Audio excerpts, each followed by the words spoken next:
warahmatullahi wabarakatuh. Muslimin dan muslimat dimanapun berada, alhamdulillah, salatu wassalamu ala rasulillah amma ba'dah.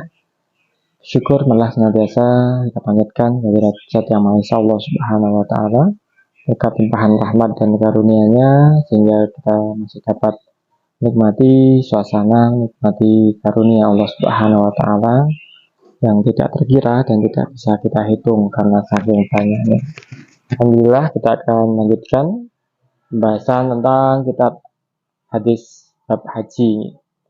Bahasanya Rasulullah SAW ini mengunjungi Masjid Quba, masjid pertama yang didirikan ketika beliau hijrah dari Makkah Al-Mukarramah, yaitu di satu tanah milik seorang anak yatim yang kemudian didirikan sebuah masjid yang disebut dengan Masjid Quba.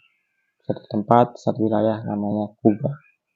Riwayat hadis Bismillahirrahmanirrahim an Ibnu Umar radhiyallahu anhuma qala kana Nabi sallallahu alaihi wasallam ya'ti Masjid Al-Quba kulla sabtin masyian wa raqiban wa kana Abdullah ibnu Umar radhiyallahu anhuma yaf'alhu.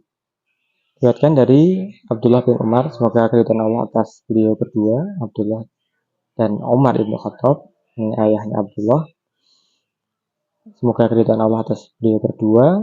Rasulullah SAW biasa mengunjungi Masjid Quba setiap hari Sabtu, baik masyian atau rakiban, baik itu beliau berjalan kaki, ada cukup jauh ini 5 km dari Masjid Nabawi, atau rakiban, ataupun mengendarai tunggangan unta beliau.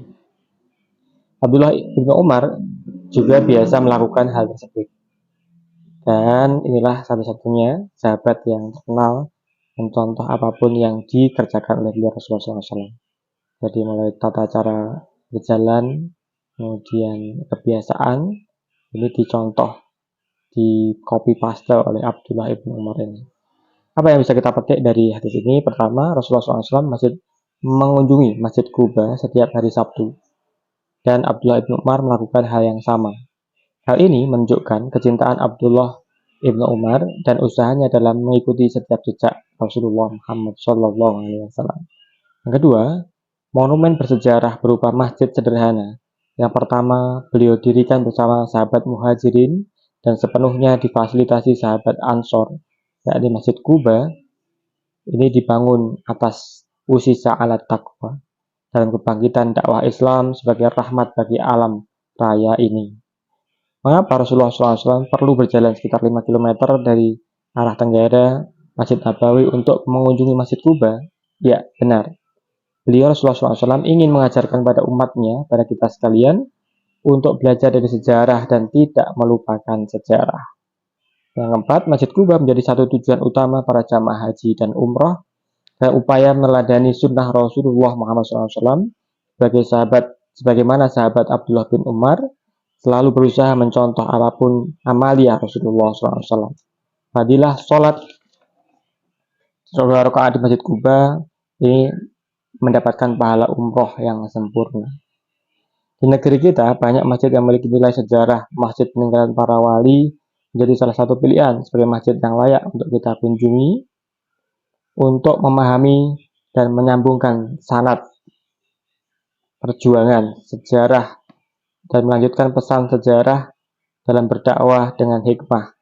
Bagaimana Islam yang berkembang di Nusantara ini, yakni sukses dalam perkembangan dakwahnya meskipun tanpa pedang, tanpa perang dan pertumpahan darah.